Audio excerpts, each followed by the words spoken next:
संविधान को खतरा है और दूसरी तरफ हमारे अंदर ये चाहत है कि संविधान को पूर्ण रूप से लागू कराया जाए। खतौली का उपचुनाव, प्रत्याशी जयंत चौधरी जी ने बहुत सोच समझ के दिए। कोई कुछ भी कहता रहे, आपको एक बात याद रखनी है कि गठबंधन का प्रत्याशी हमारा अपना, और जब बात मान सम्मान की हो तो आप लोगों ने कभी मुझे पीठ नहीं दिखाई। आपने हमेशा मेरा मान रखा। मैंने तो मुजफ्फरनगर में भी देखा कि जब जिला पंचायत का चुनाव था, आपने मुझे यहां से 6 सांसद मेंबर जिता के दिए, तो मैं इस बात को भूला नहीं। लेकिन आज मैं आपसे कुछ और कहने आया। देश में हालात बड़े खराब, नौजवान परेशान।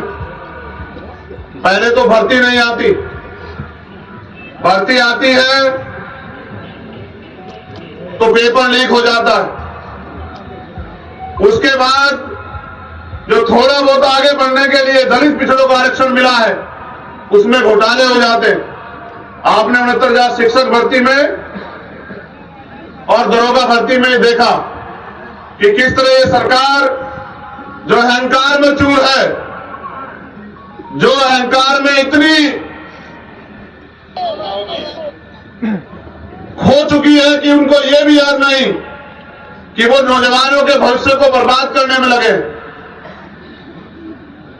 किस तरह से गरीब माँ बाप, किसान कमेरे लोग अपने बच्चों को पढ़ा लिखा के उम्मीद लगाए बैठे उनको नौकरी मिलेगी। ये पहले ऐसी सरकार है केंद्र में और स्टेट में जिनके राज में नौजवान आत्महत्या करने को मजबूर है। जितना सरकारी सिस्टम है सबको बेच रही है सरकार। अब अमीर लोग तो फिर भी थोड़ा बहुत सरवाइव कर जाएंगे, लेकिन जब मैं गरीबों की तरफ देखता हूं तो एहसास होता है कि गरीबों की तो जेब खाली है। उनमें तो महंगाई का और जोर सरकार डाल रही, चाहे पेट्रोल डीजल के दाम, चाहे खाद्य पदार्थों के दाम हो, चाहे गैस के दाम हो। और सवाल आप इनसे कर नहीं सकते। अगर आप सवाल करोगे तो फिर ये सरकारी मशीनरी का दुरुपयोग करके अगर आदमी पैसे वाला और ताकतवर हो तो सीबीआई ईडी इनकम टैक्स लगा देते हैं। तनवीर, और अगर आदमी क्रांतिकारी संघर्षशील हो तो ये झूठे मुकदमे लगा देते हैं। इतना अन्यायपूर्ण शासन क्या तो अंग्रेजों का था या फिर इस सरकार का। मैं आज संविधान दिवस पे अपने महापुरुषों को भी याद करता हूं कि किस सपने को सजोया था बाबा साहब अम्बेडकर ने, सर छोटू राम ने, सरदार वल्लभ भाई पटेल ने। देश बनाया, दिल जोड़े, उनके सपने को पंख दिए चौधरी चरण सिंह जी ने। अगर आज थोड़ी बहुत जमीन गरीब कमजोर वर्गों तक पहुंची है तो इसका सबसे बड़ा श्रेय जाता है चौधरी चरण सिंह जी को। मैं जब सरकार के क्रियाकलाप देखता हूं कि एक दिन पहले कोई अधिकारी रिटायर होता है और आप उनको चुनाव आयुक्त बना देते हैं, तो एहसास होता है कि जो आदमी सरकार ने रिटायर कर दिया उसको सरकार दोबारा से अगर बनाएगी तो अपने फायदे के लिए बनाएगी। आज जो है हालात बने हैं, कहीं ना कहीं इसके जिम्मेदार हम खुद भी हैं, क्योंकि चुनाव के समय ये हमें बांटने का काम करते हैं और हम बच जाते हैं। इनके इस सरकार के पास तो एक भी एजेंडा नहीं है, किसी के लिए भी नहीं, ना किसानों के लिए, ना मजदूरों के लिए, ना महिलाओं के लिए। मंच पे हमारी महिला शक्ति भी बैठी है और उनको वोट भी देनी है, लेकिन क्या वो उत्तर प्रदेश में सुरक्षित है? गृह मंत्री आके कहते हैं कि गहने लाद के रात को 12 बजे घूम लो, और मैंने देखा कि अभी बहुत बड़े पैमाने पे इनके नेताओं के घरों में चोरी होने लगी। कई एक्टरों के घरों में चोरी, उनके गहने चोरी हो गए। और वो कह रहे हैं कि उत्तर प्रदेश में हम डरा हुआ महसूस कर रहे हैं। सुबह अखबार खोलो, रेप हत्याओं में अखबार भरे पड़े हैं। थोड़ी बहुत जो कमी कसर है वो इनके नेता गरीबों की जमीन दबा के माफिया सही करके पूरी कर दे रहे हैं। यहां बड़े पैमाने पर किसान उपस्थित है। कहते हैं जी देश का किसान खुशहाल नहीं होता, देश खुशहाल नहीं होता। और किसानों के क्या हाल है आप बेहतर जानते हैं। पहले तो प्राकृतिक मार है, कभी ओला पड़ जाता है, कभी गैर टाइम बारिश आ जाती है, कभी सूखा पड़ जाता है, कभी बिजली नहीं है। फिर उसके बाद योगी जी की सरकार में छुट्टा पशु इनके नेताओं की तरह घूम रहे हैं। अगर आप तार बाड़ करोगे तो मुकदमा, अगर आप उनको रोकोगे तो मुकदमा, किसान पराली जला देगा तो मुकदमा। लेकिन अगर किसान मुआवजा मांगे फसल का तो 2-4 रुपए दिखा के उसका मजाक उड़ाते हैं। ये सरकार है। सरकार सबकी होती है।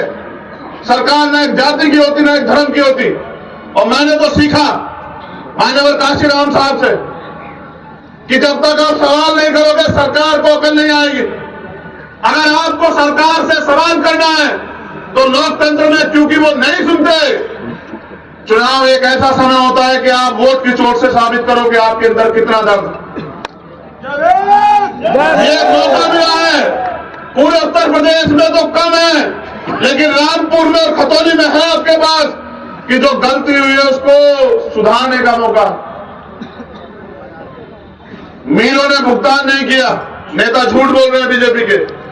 एक नेता इतने अहंकारी हो गए कि जो शोषित वंचित समाज है, जिनको सैन समाज हम कहते हैं, उस समाज को गाली बकने लगे। अहंकार देखिए, पागल हो चुके हैं अहंकार में। जो मना है कह रहे हैं।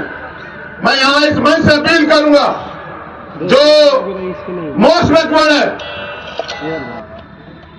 अपने बच्चों का भविष्य अगर सुधारना चाहते हो, पाल, प्रजापति, कश्यप, निषाद, सैन, शेड्यूल कास्ट की सभी जातियों को कह रहा हूं, तो ये मौका है आपके पास। खतौली का चुनाव भाजपा के इस ताबूत में, जो अहंकार का ताबूत है, जो बंटवारे का ताबूत है, उसमें आखिरी कील ठोकने काम करेगा उत्तर प्रदेश में। और ये जिम्मेदारी दी है खतौली के लोगों पे। मैं और जैन जी अभी राजस्थान थे, वहां भी किसान कबेरों में तड़फन है, क्योंकि सरकारों से सवाल करते हैं लेकिन जवाब पे कुछ नहीं। मैं ये महसूस करता हूं कि लोकतंत्र में अभिव्यक्ति की आजादी को कुचला नहीं जाना चाहिए। और अभी आपने देखा कि यहां भी किस तरह के षड्यंत्र उन लोगों ने किए, माहौल खराब करने का काम। ये तो हमारे लोग माहौल सुधारने के काम में लगे हुए हैं, क्योंकि 3 तारीख के जन्मदिन का अभी उधार आप पे मैं छोड़ के जा रहा हूं। ये आपको 5 तारीख को चुकाना, लेकिन मैं ये समझता हूं ये किसानों की धरती है। अगर इस देश को बचाना, अगर भारतीय संविधान को बचाना, तो जब 5 तारीख को आप घर से निकलेंगे, और खुद नहीं निकलना है, मां को लाना है, बाबूजी को लाना है, दादी को लाना है, दादा को लाना है। आपका वोटिंग परसेंटेज मैं अपने लोगों से कह रहा हूं, सब मेरे लोग हैं, मगर उनसे कह रहा हूं जो मेरे लिए जान देने को तैयार रहते हैं कि आपका वोटिंग परसेंटेज खतौली में सबसे ज्यादा होना चाहिए इस बार। आपके बूथ गवाही देंगे और आपके बूथ ये भी बताएंगे कि क्या मेरे संघर्ष में कोई कमी है क्या, ये आपके बूथ बताएंगे। लेकिन मैं आपसे फिर कह रहा हूं, खतौली का रिजल्ट और खतौली का चुनाव, किसान आंदोलन में शहीद सभी किसानों को सच्ची श्रद्धांजलि होगी। ये जिम्मेदारी आप लोगों के पास। नहीं बोले प्रधानमंत्री, एक शब्द नहीं बोले किसानों की लाशों पे, इतने किसान शहीद हुए, एक शब्द नहीं बोले। वादे किए, खोखले किए, झूठ बोलती है बीजेपी और बीजेपी के नेता। किसानों के साथ साथ ये जीत भाईचारे की जीत होगी। ये जीत झूठ पे सत्य की होगी। और मैं अपने लोगों से कह रहा हूं, 2 अप्रैल का दर्द याद है या भूल गए हो बताओ?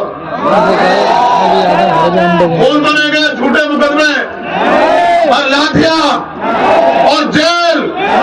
कितने नौजवानों ने उत्तर प्रदेश में अन्याय का सामना किया? किसकी सरकार थी? आप पे मौका है। अगर आप फिर भी भूल जाओ तो हाथ का दर्द याद रखना।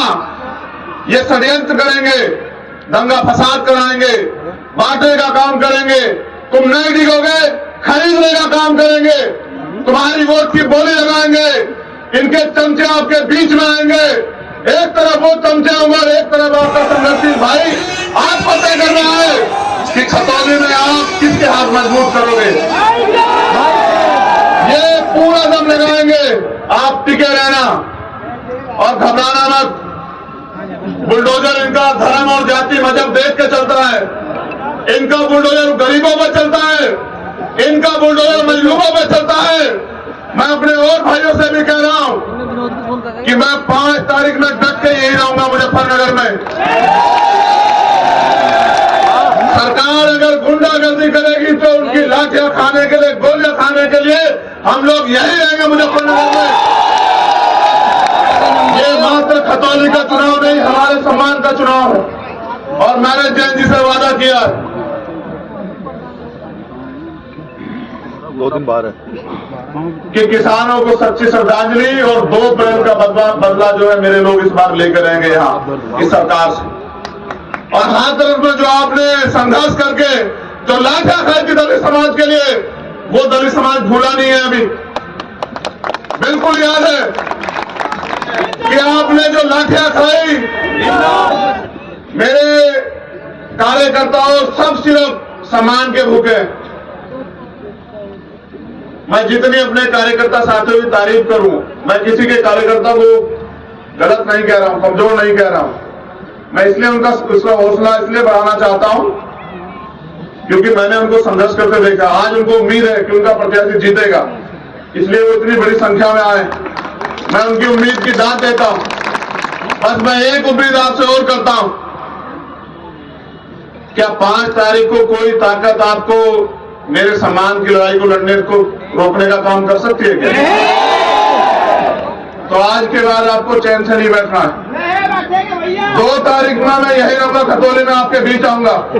3 तारीख का जन्मदिन 2 तारीख को मनाएंगे। आप गांव में इंतजाम रखना। मैं कोशिश करूंगा सुबह 7 बजे से लेके और रात के 12 बजे तक हर एक गांव में जाने का प्रयास करूंगा।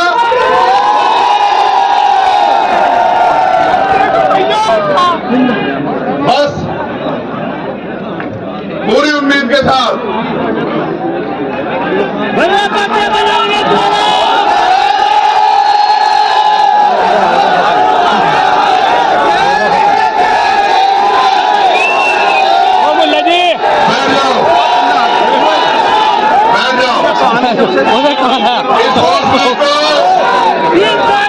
इस हौसले को 5 तारीख तक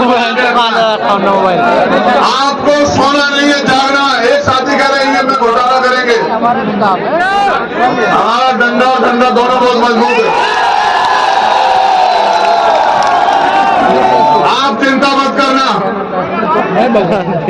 अध्यक्ष जी को दिए हुए जो उनको हमने वादा किया, अगर उसके लिए कोई कीमत चुकानी पड़ी तो भीम आर्मी आजाद समाज पार्टी का कार्यकर्ता इंतजार नहीं करेगा, लड़ेगा संघर्ष की लड़ाई को।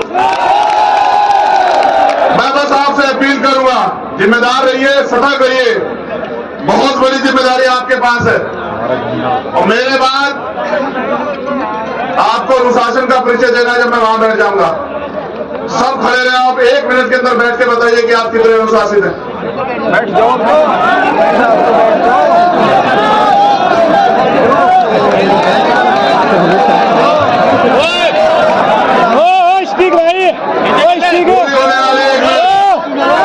खिलाड़ी 5 तारीख के दिन नलके के चुनाव चिन्ह पे हमारे प्रत्याशी भाई मदन भैया का हाथ मजबूत करके राष्ट्रीय लोकदल आजाद समाज पार्टी समाजवादी के इस गठबंधन को वोट देकर ताकत देना और एक नई लकीर खींच देना कि अब उत्तर प्रदेश में भारतीय जनता पार्टी का समय जाने वाला है और इस नए गठबंधन का समय आने वाला है। बहुत बहुत धन्यवाद।